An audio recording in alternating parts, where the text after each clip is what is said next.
Hayatı boyunca akademik olarak bir kere çok disiplinsiz bir insan oldum ve hiçbir zaman o mezuniyet hikayesi, yani şöyle, ya bunlar yanlış cümleler ve yanlış örnek olabilecek cümleler ama böyleler, yani yapacak bir şeyim yok. Bazı şeyleri kabul etmedim hatta, yani üniversiteye gidilebilir bir kurum ama işte üniversite mezunu olmayınca ne olacağını merak ettiğim için bir ders bırakıp üniversiteden mezun olmamayı tercih ettim. Bir faydasını gördüm mü? Hayır. Bir zararını gördüm mü? Hayır. Yani bu konuda ben kişisel bir şansım mıydı? Evet. Bunu tavsiye eder miyim? Hayır. İşlerimle bir ilgisi var mı? Evet. Çünkü çok disiplinsiz biriyim. Yani sanat disiplin gerektiren bir şey mi?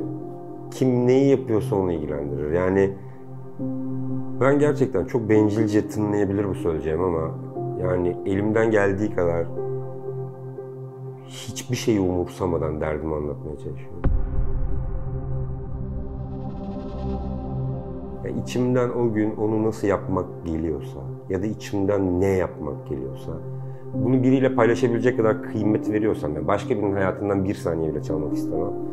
Ama birkaç saniye işime baktığında onun için belki hayatta görmediği ya da benim ondan görebileceğim bir şeyi birbirimize satabileceğimiz bir hikayemiz oluşacaksa, evet, yani onun için çalışırım. İstediğim gibi hiçbir şey umursamadan, yani öğretilmiş hiçbir kural umurumda değil. Yani işte öyle yaparsan böyle yaparsın falan, evet öyle yaparım yani ve seni ilgilendirmez, öyle yaparım. Diorama ile aslında uğraşan çoğu arkadaşımın şehirlerle, kentlerle alıp veremediklerimiz var. Çünkü zaten şehirleri, kentleri bizden almaya başladılar. Biz de o alınıp verilenleri bir şekilde böyle yaşatmak derdinde insanlarmışız bence ki baktığınızda olan binalarım da var benim, yani bu hayatta İstanbul'da ki artık yoklar. Onları da yıktılar. Ne yazık ki bir de bir talihsizlik var. Yaptığım binalar sonradan hemen yıkılıveriyor. Acaba benim yüzümden mi falan diyorum bazen. Öyle denk geldi ne yazık ki ama tabii ki hepsi yıkılacaklar çünkü çok fazla otoparka ihtiyaç var. Uydurduğum şeyler de var. Onlar da insanların hikayesi değil. Mesela şimdi hiç görmediğimiz bir iş yapıyorum. Hüdayi Nabit Apartmanı diye bir apartman yapıyorum. Bütün arkadaşlarıma birer daire verdim. Hüdayi Nabit aslında bir başka müzisyen, çocukluk dostumun kendi bestesi. Kendi kendine filizlenen bir ot gibi tarifi var yani bilmeyenler için. Ben de yeni öğrendim, kelimeyi bilmiyordum. O olmayan bir şey ama mesela içinde 6 ya da 8 tane bambaşka hikaye barındıran bir apartman oldu.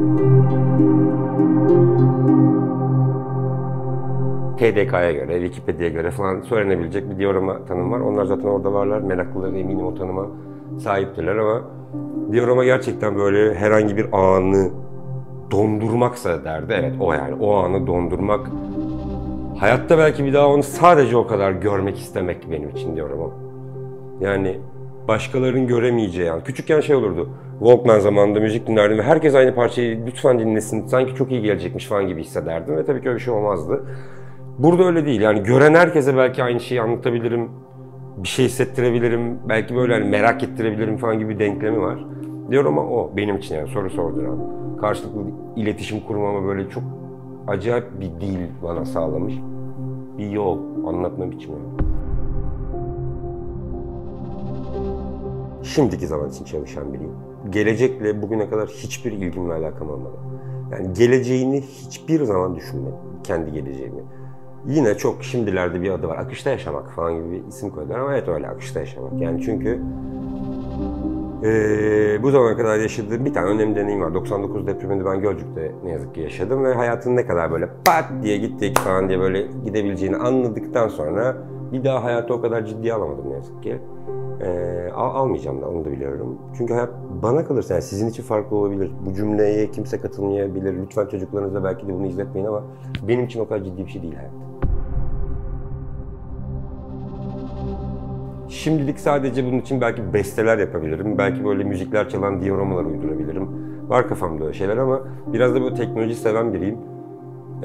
Yani işlerin gelişmesi açısından teknolojiyi işlere böyle dahil edip biraz da artık işin içine böyle müzikle bulaştırmak istiyorum ki bütün derdimi, tasamaya da işte bütün mutluluğumu, sevincimi, her şeyimi artık herkesle paylaşabileyim. İçimden herkes istediğini alsın. Yani bu açık kaynak kodlu yazılım falan gibi düşünün, yani açık kaynak kodlu sanat, yani ben demiş olayım ama öyle olsun yani. evinize aldığınız bir şeyi belki de artık sizin de geliştirmeniz, belki bir parça koyabilmeniz, kendi hikayenizi sokağıma ya da apartmanıma eklemeniz gibi böyle tükürme meseleleri getiren acayip heyecan veren aslında şeyler var. Ama mesela bana mı heyecan veriyor, yoksa gerçekten bunu yaparsam birine heyecan verir mi diye bir derdim olmadığı için zaten bunları yapacağım. Yani bunlardan kurtulduğunuz anda zaten ya o kadar rahatlıyorsunuz ki hayatta, o mahalle baskısı, mezarlığı, çöplüğünden kurtulduğunuzda hayatınıza gerçekten istediğiniz gibi devam edebiliyorsunuz. Geleceği de böyle yorumlayabiliyorsunuz. İstediğiniz gibi hayal edebiliyorsunuz. Ama geleceği parlak görüyor muyum? Hayır.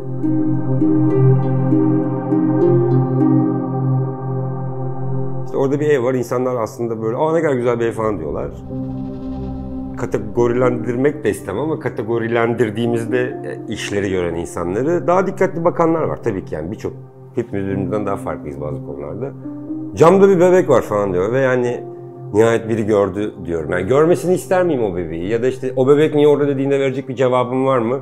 Evet var ama size söyler miyim? Söylemem. Yani o benim hikayem. Sizin herhangi bir bebekle alıp veremediğiniz varsa kendiniz oradan öyle bir hikaye çıkartır mısınız bilmiyorum.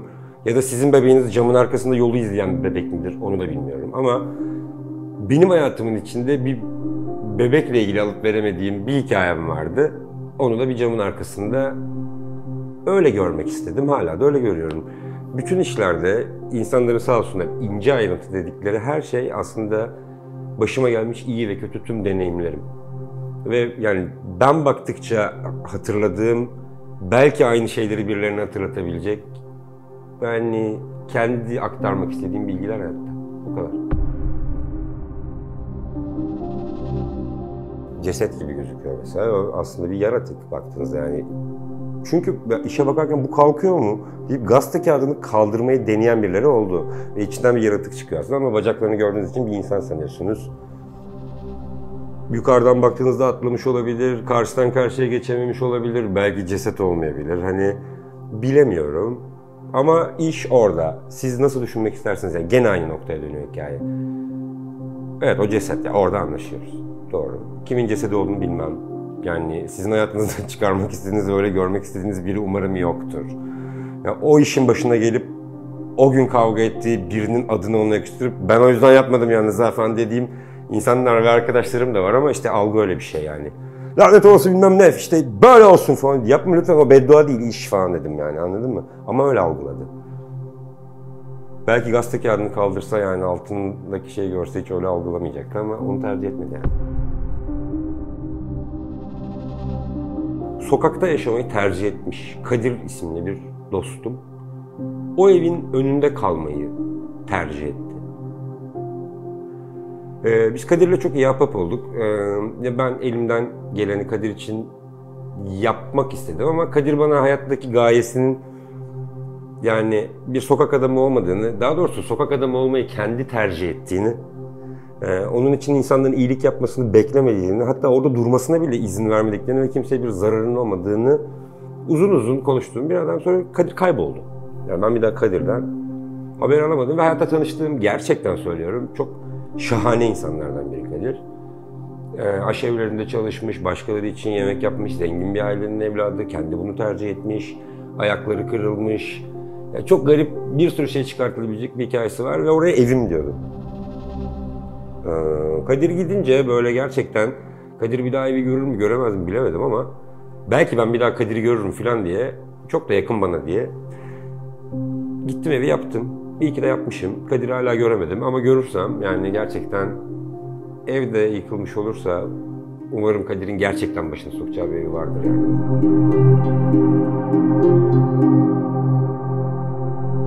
Ben kendime sanatçı demekte çok zorlanan biriyimdir. Birçok insan da böyledir. İşte eserler diye bir şey var yani, eserlerim falan.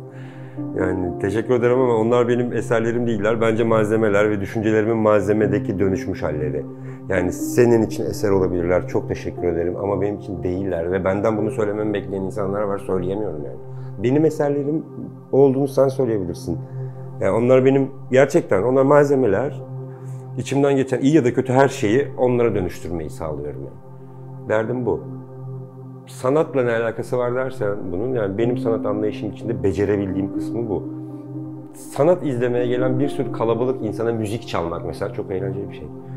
6 tane insan sahneye çıkıyoruz ki yani çok miras güzel şarkılar çalıyoruz. Bu insanların ülkenin böyle psikolojisinde yer edinmiş güzellikte şarkılar onlar. Grubun şarkıları. Bir anda önünüzde 40-50 bin kişinin aynı anda, hepimizin aynı anda anlaşabildiği anlar var mesela. Evet işte o an bunu bir tanım yapmak istiyorsanız bir sanat faaliyeti o. Doğru yani. Konser de diyebilirsiniz. Yeni türkü konseri de diyebilirsiniz. Diorama dersiniz. Yani o kadar çok şey söyleyebilirsiniz. Bence ucu çok açık. Yani hiçbirimizi ilgilendirmeyen ve kim ne kadar almak ve edinmek isterse o kadar alıp edinmesi gereken bir durum. Yani bir tane doğrusu var ya insanın. O yüzden daha farklı bir şey söyleyemem. Yani inandığım doğru o. Teşekkür ederim. Yani müzisyen olarak beni gören insanlar var. Çünkü müzik icra etmeye çalışıyorum. Başardığım kısmı evet insanlar üzerinde faydalı mı? Adım okunduğunda bugüne kadar hiç en azından yuhlanmadım. Yani benim için çok güzel bir şey.